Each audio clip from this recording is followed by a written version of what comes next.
എപ്പോഴും ഞാൻ തന്നെയാണ് ശരി, അല്ലെങ്കിൽ എന്റെ ഭാഗത്താണ് ശരി. എന്നെ ക്രിറ്റിസൈസ് ചെയ്യാൻ നിനക്കാരാ റൈറ്റ് എന്നത്? എനിക്ക് സ്പെഷ്യൽ ആയിട്ടുള്ള ട്രീറ്റ്മെന്റ് തന്നെ വേണം.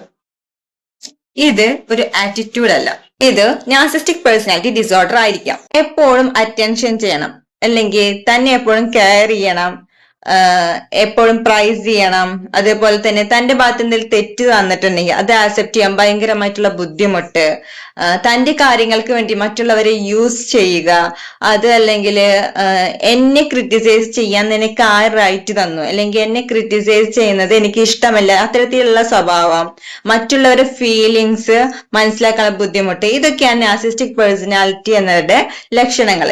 ഇവര് പൊതുവെ ഞാൻ എന്നുള്ളൊരു തോട്ടുമായിട്ടായിരിക്കാം നടക്കുന്നത്. എന്ത് കാര്യത്തിനും ഞാൻ മുൻപന്തിയിൽ വേണം, എന്നെ മെയിൻറ്റെയിൻ ചെയ്തിട്ട് വേണം ബാക്കിയുള്ളവർ നിൽക്കാൻ, ഇത്തരത്തിലുള്ള ചിന്താഗതി ഉള്ളവരായിരിക്കാം നാർസിസ്റ്റിക് പേഴ്സണാലിറ്റി ഉള്ളവര്. ഇവര് പുറത്തുനിന്ന് നോക്കുമ്പോൾ ഓവർലി കോൺഫിഡന്റ് ആയിരിക്കും, പക്ഷെ ഉള്ളിൽ അവർക്ക് ഇൻസെക്യൂരിറ്റി ഫീൽ ചെയ്യുന്നുണ്ടായിരിക്കും. അതുകൊണ്ടാണ് അവർ ഇങ്ങനെയുള്ള ബിഹേവിയർ അല്ലെങ്കിൽ ഇങ്ങനെയുള്ള രീതികൾ കാണിക്കുന്നുണ്ടായിരിക്കാം.